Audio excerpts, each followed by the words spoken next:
So, good afternoon, everyone. Sorry for this. Thank you very much for being here with me. My name is Sebatian Komoanos. I'm 27 years old. I come from Corfu, Greece, and I'm a software developer.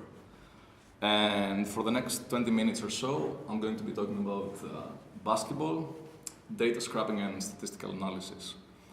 I'm also going to talk a little bit about problems, certainly not of world peace scale, but definitely of inner peace importance. So, to cut a long story short, 2 years ago I was here in Berlin. I was working at a full-time job. I was living with my girlfriend. I had a pretty, what would you call a pretty decent life. But something was missing and I wasn't feeling well. I didn't know what it was, but it was giving me a hell of a time. And to cut this long story even shorter, after a series of events, I quit my job, I left Berlin, I went back home, and I started stalling. And I stalled as a human being because I was thinking a lot about the great questions of life, such as, what do I want to do in my life? Do I want to keep being a developer? Should I maybe try a career change? And where do I want to do this? Do I want to stay in Greece? Do I want to come back to Berlin? Should I maybe try a different country? And why do I want to do this or that? And why do I want to do it here or there?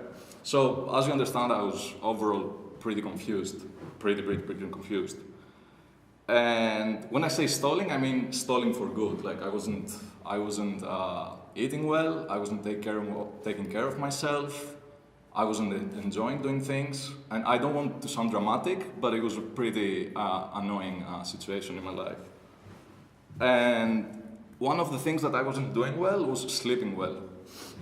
And during many of my sleepless nights, I observed myself finally free from all these disturbing thoughts. And let me show you two of the reasons. I'm not a writer. Okay.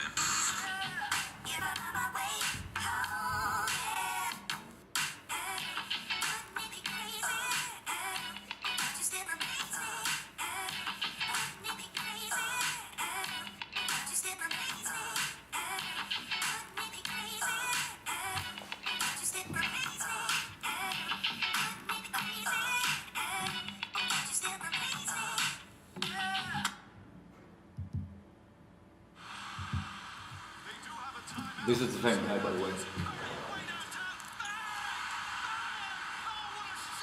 Curry with 0.6 of a second remaining. The brilliant shooting of Steph Curry continues.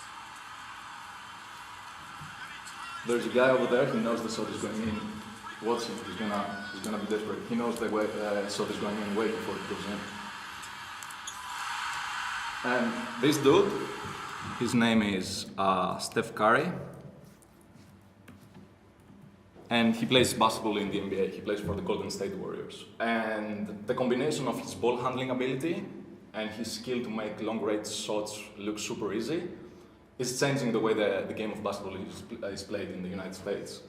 If you defend him from very close, he leaves you steps behind with his drills. If you give him enough space from anywhere in the court, he is going to kill you with his shots.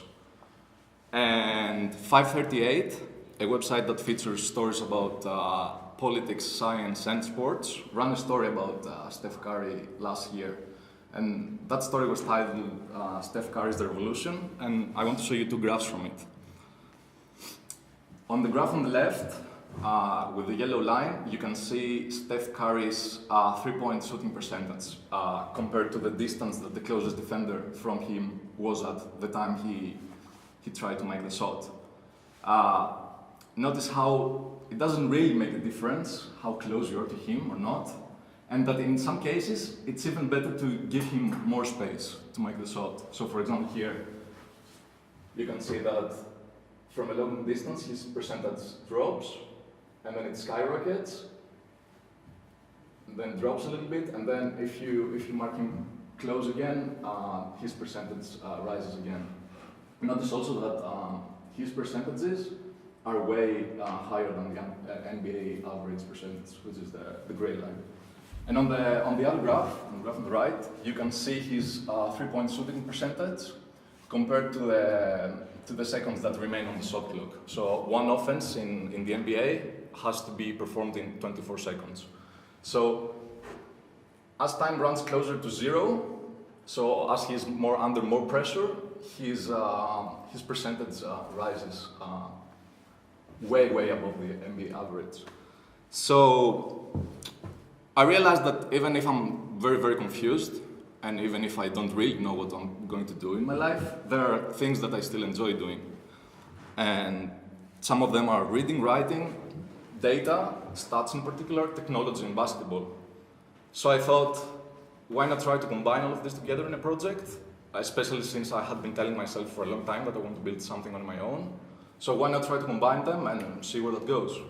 And I mean, after all, we have some great players in Europe as well. Let me show you one again. This is the last video, I promise. But this is my favorite player.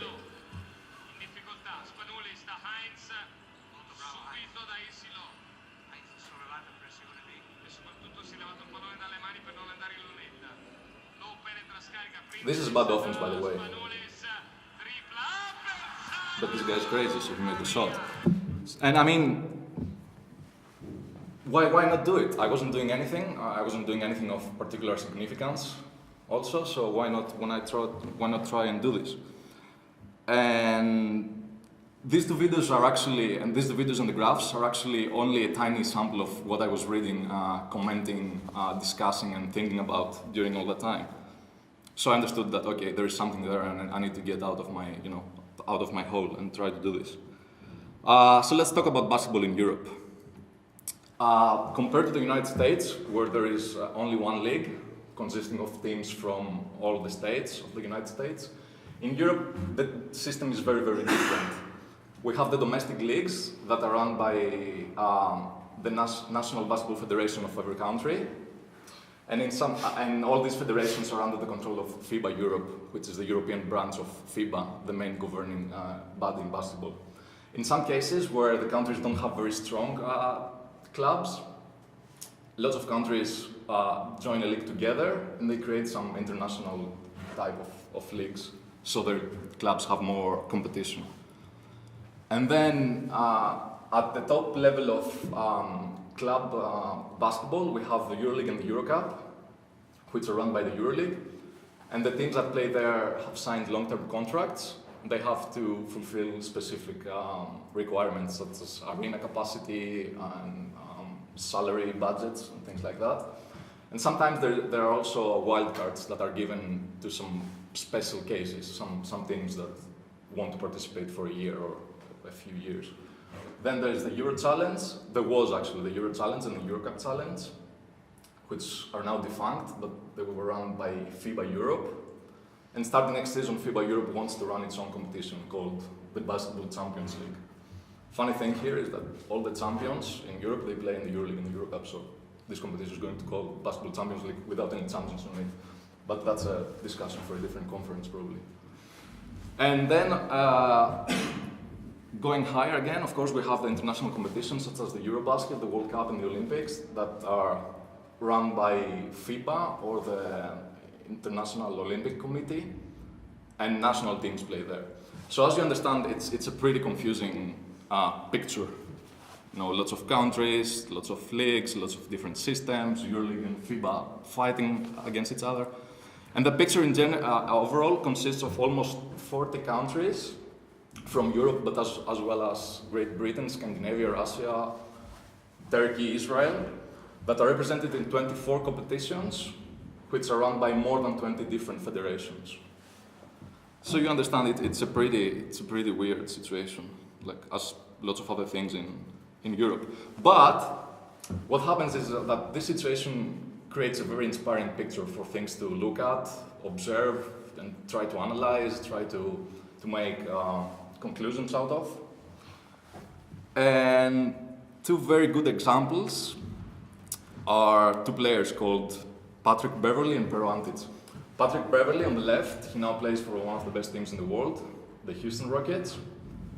And before joining them, he had to play in the second division of Ukraine, which is, I'm not sure how many of you are familiar with basketball. Ukraine is not a particularly strong basketball nation, and he was playing in the second division of that country. And then the other dude on the right is called Pero Antic. He joined the Atlanta Hawks, another very good team of the NBA, at the age of 31, after changing 7 countries and 5 clubs. And then another interesting case is Panathinaikos. They won the Final Four, like the top level competition. The Final Four of the Euroleague, that's what I mean. They won it in Berlin, here in Berlin in 2009. This is their coach, Zeljko Obradovic. He is called Gaston by his opponents because he's considered to be very, very lucky. Funny thing here is Panathinaikos won that Final Four, which is 2 games, the semi-final and the final. They won them in the last shot. So in the semi-final, the other team lost the last shot, then in the final, the other team lost the last shot as well. And this guy won the title. And then we have the case of Olympiacos BC, the guy with the Reds that you saw in the video before. They came back from minus 19 points in the final of the Final Four in Istanbul in 2012. And the opponent of the other team, Lithuanian Jonas Kazlauskas, he's mockingly called Slipauskas by Greek sports media as an attempt to make fun out of, I don't know, they call it a fact, but they tried to accuse him that he fell asleep on the bench while Olympiacos was making the comeback, and he didn't do anything to change the route of the game. So my inspiration in this whole thing was to try and see if maybe maybe we can find more cases like Patrick Beverley and Pero Antic before they go to the second Ukrainian league and before they change 7 countries.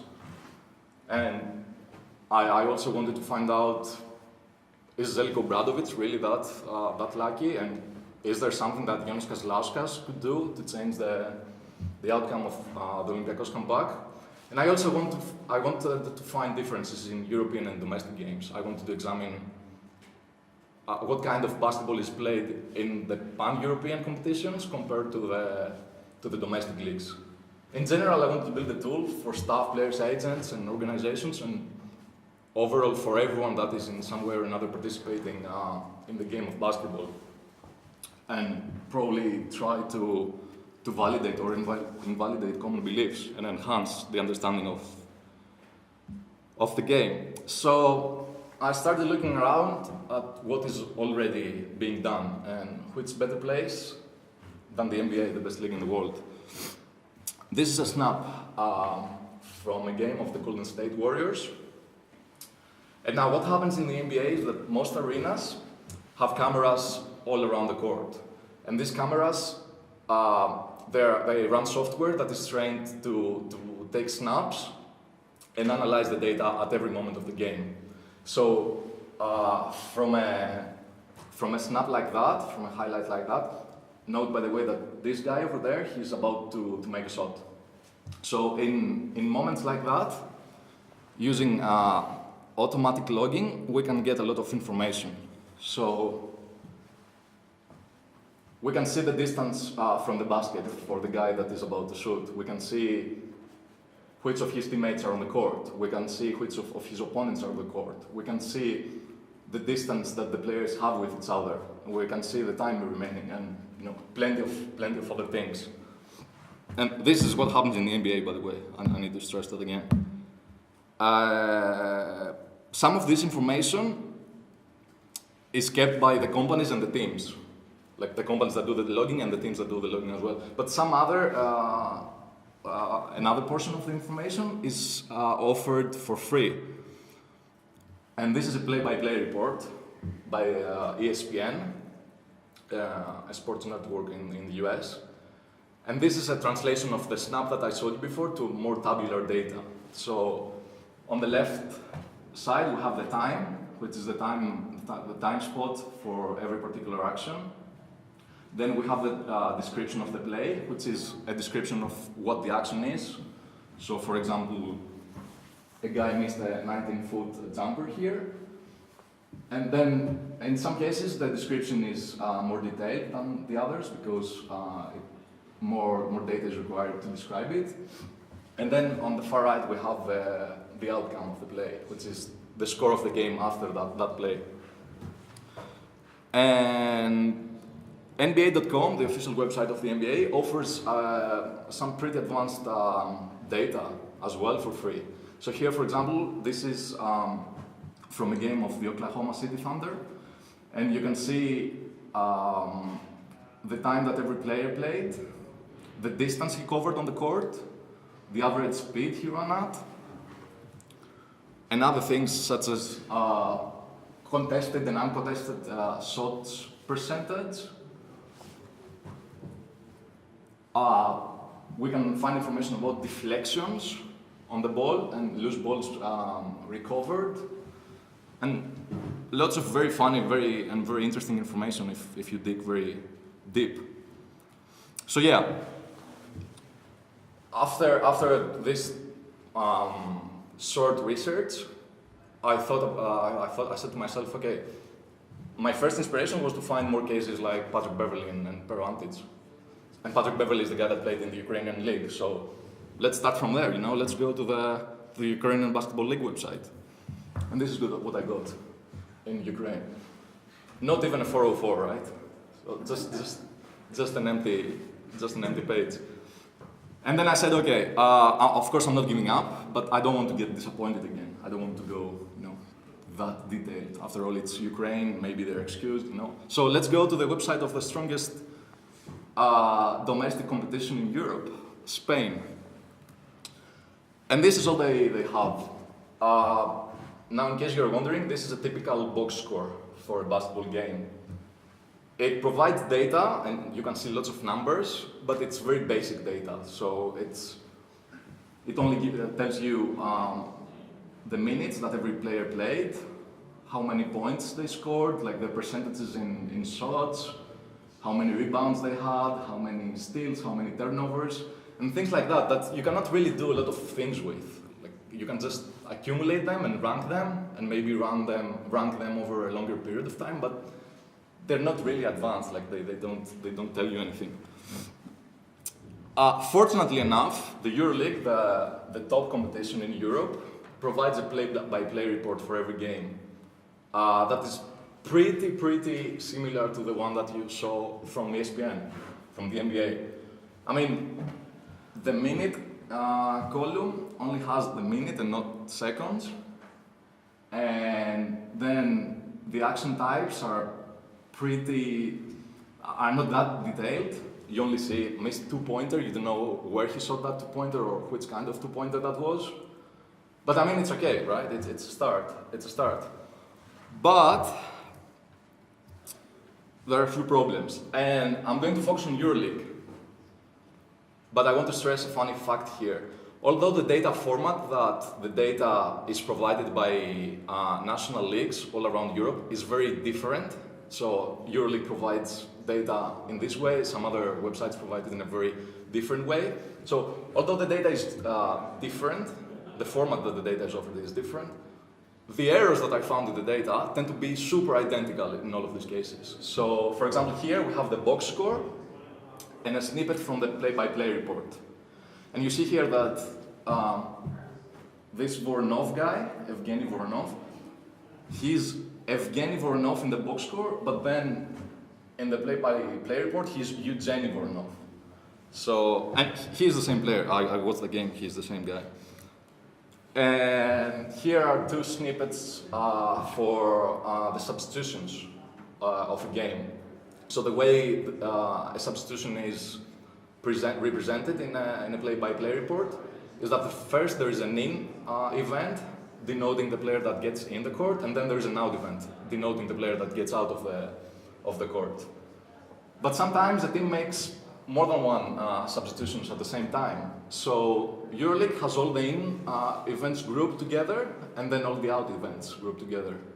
Apart from when they decide for some reason to have the out event first and then the in, and then straight afterward they have the in first and then the out. Or when they decide for some reason that just before the end of the first half, all the players of the court have to get out, and then at the beginning of the second half, all of them have to get in again. You can notice that these are the exact same 10 players. Also, another thing, you can notice that names here are presented in a format of last name, comma, first name, while here, for example, there is no commas or anything.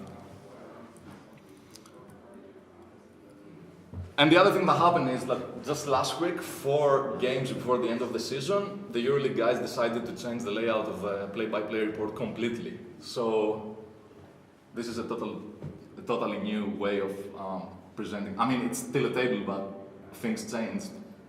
And now, luckily enough, the minute information is more detailed. We have seconds here as well. And now Euroleague is offering shot charts of each game, which means that we can now, for each shot that we have in the play-by-play event, we have the exact location of the shot, and then we can get data and information such as where the shot was taken from and the distance. And the same happens with the German league. This is the shot chart for the German league. This is the play-by-play chart from the German league. Notice what's happening here. It's the different format that I was telling you about. And errors are similar here as well. And same happens with the Greek league, only with the only problem being that the court here is represented with a different graphic. So other things have to happen here for the same data to be extracted. This is the play-by-play for the Greek league. And another problem is, in this continent, is languages. So we speak lots of different languages in Europe. This is the Lithuanian website. So in general, overall, to summarize, we have almost 20 countries and almost 20 leagues and divisions that provide data in more than 10 different languages. Which leads us to the actual challenge so far, data logging and data storing and data analyzing.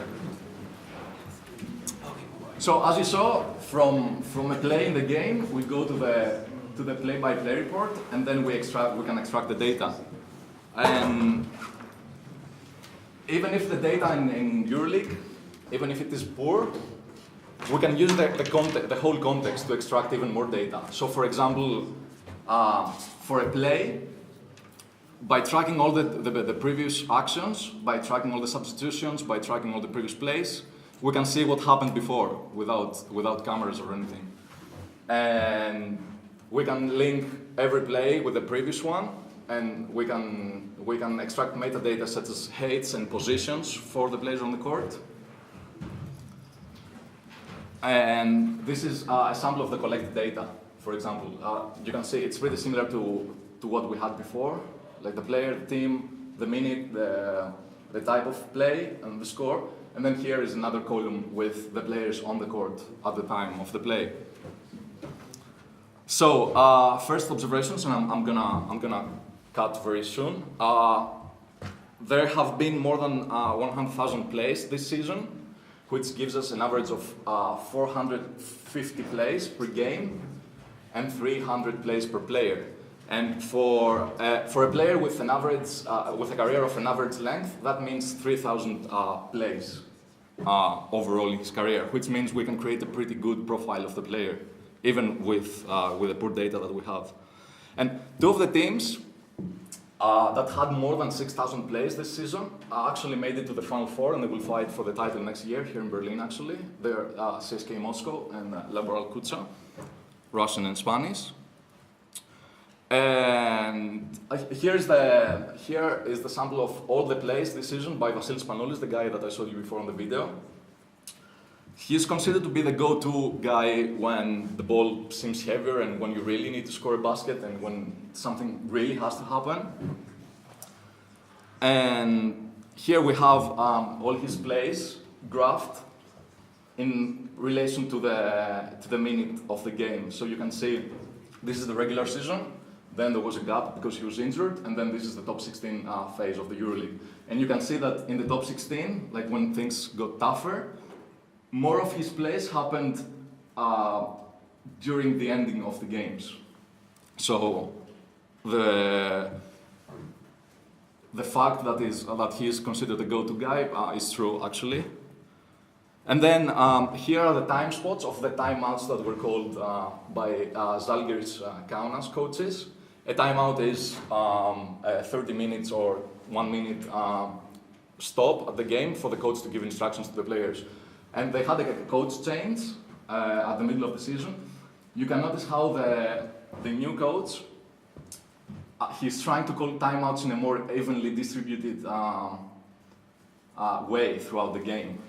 And for example, he's not calling any timeouts here, which is just before and just after the half, because he has told his players what he wants them to do in the locker room, while the other guy was panicking probably and he was calling timeouts like crazy. And then I'm gonna skip this because I think we're running out of time. So the future. This is again from the NBA. This is a Greek guy playing in the NBA. And this is a graph that, this is a collection of graphs actually. The picture is that the NBA and America is bigger and they can do way more things, way more things. And the picture in Europe is very, very poor. Like somebody that wants to do data scrapping and analysis in Europe will get really, really disappointed by what he sees, by the data that is offered. But I want to stress two things. Like as a beginner in data analysis, I have found out that there is hope even if the data looks poor.